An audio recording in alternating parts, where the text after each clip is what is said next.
अस्सलाम वालेकुम स्टूडेंट्स, क्या हाल चाल है? ठीक ठाक है आप सब?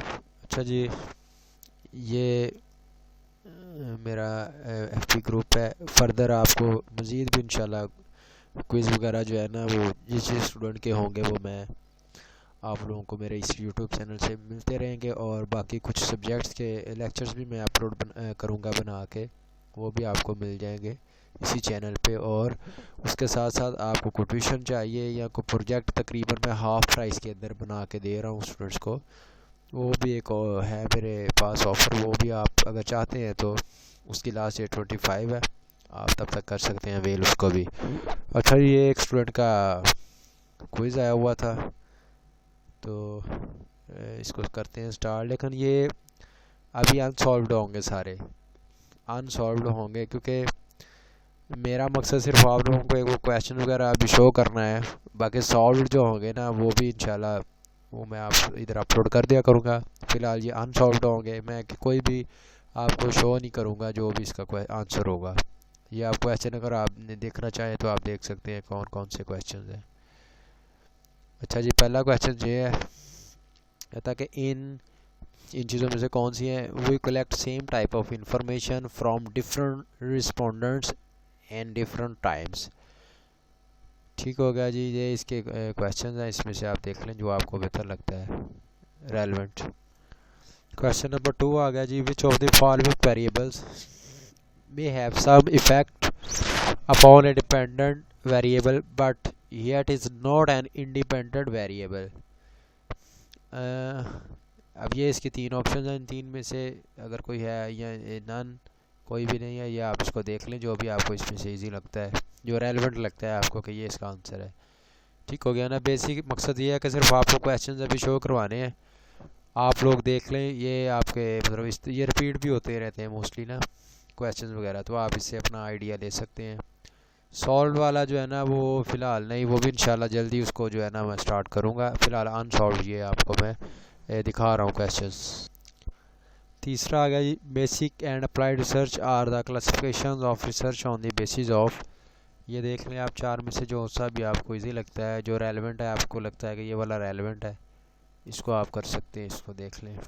मेरा मकसद सिर्फ आपको क्वेश्चंस और उसके ऑप्शंस बताना है, ताकि आप भी बिफोर टाइम आपको चीज़ें पता चल जाएंगी। इस तरह के क्वेश्चंस आ रहे हैं, आप इनको फिर सबमिट कर सकते हैं, आप आइडिया हो जाएगा आपको इससे।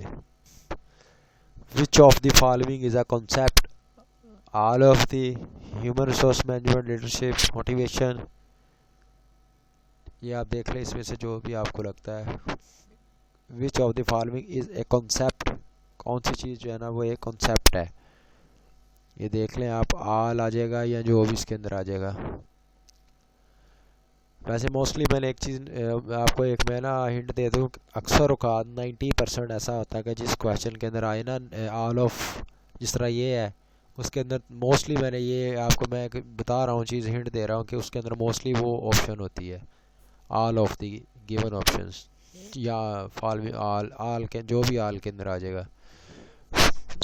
The deterministic characteristics of scientific research deals with।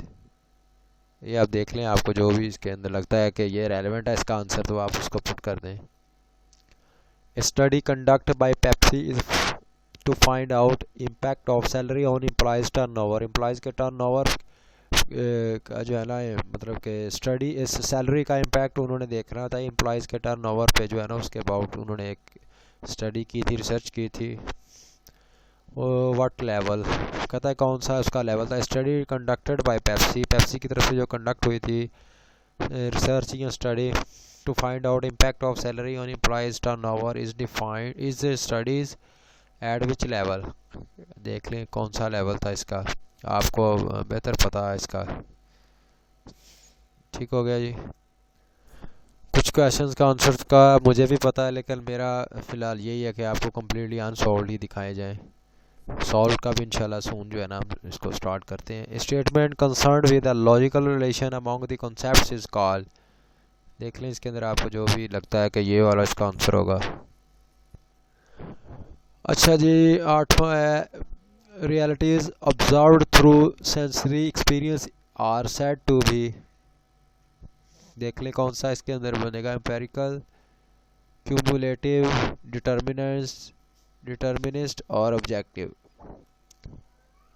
एक और वैसे मैं आपको हिंट दे दूं, एक और मेरी ऑब्जर्वेशन है, मोस्टली ऑप्शन ए या डी ये आपका आंसर होता है, यानी कि 80 to 90% ना ए या डी होता है, ए भी होता है या फिर कुछ होते हैं उसके अंदर जस्ट डी होता है आपका आंसर ना। तो अगर कन्फ्यूजन हो आपको तो आप जो है ना ए या डी में से एक सेलेक्ट कर लिया करें, वो आपको उसमें उसमें होपफुली आपका जो 80 to 90% ऐसा वैसे होता है, ये मेरी ऑब्जर्वेशन है। Research improve the decision making process by following all important strategy except, देख लें, आइडेंटिफाइंग प्रॉब्लम्स और अपॉर्चुनिटी, ये भी नहीं हो सकता वैसे क्योंकि स्टेज होती है। Selecting and implementing course of selection only relying on personal assumption, को मेरे ख्याल में वैसे ये इसका आंसर बनता है, बाकी आप देख लें आपको बेहतर पता है, ठीक है ना। Last question, explain the logical relation among the concepts, कौन सी चीज़ जो है ना लॉजिकल रिलेशनशिप कॉन्सेप्ट्स के बिटवीन शो करती है या एक्सप्लेन करती है। Statement, propositions, variables, events. ठीक हो गया जी, सबमिट हो गए, साथ साथ मैंने सबमिट भी इनको किया है, ठीक है। बाकी इंशाल्लाह सब बुक्स के भी मैं इस तरह करूँगा, इस ग्रुप के अंदर आपको मिल सकते हैं अभी ये सारे काफ़ी सब्जेक्ट्स के। बाकी ट्यूशन वगैरह से रिलेटेड कोई हेल्प चाहिए आपको, मेरे गैस 100% लगती है, 90% तक मोस्टली उसमें से लाजमी आता है, तो फर्दर आपको उसमें भी कोई हेल्प चाहिए वो भी आपको चाहिए तो आपको मिल सकते हैं इस ग्रुप के थ्रू, ठीक है ना। ठीक है जी, जज़ाकल्लाह खैर, अल्लाह हाफिज़।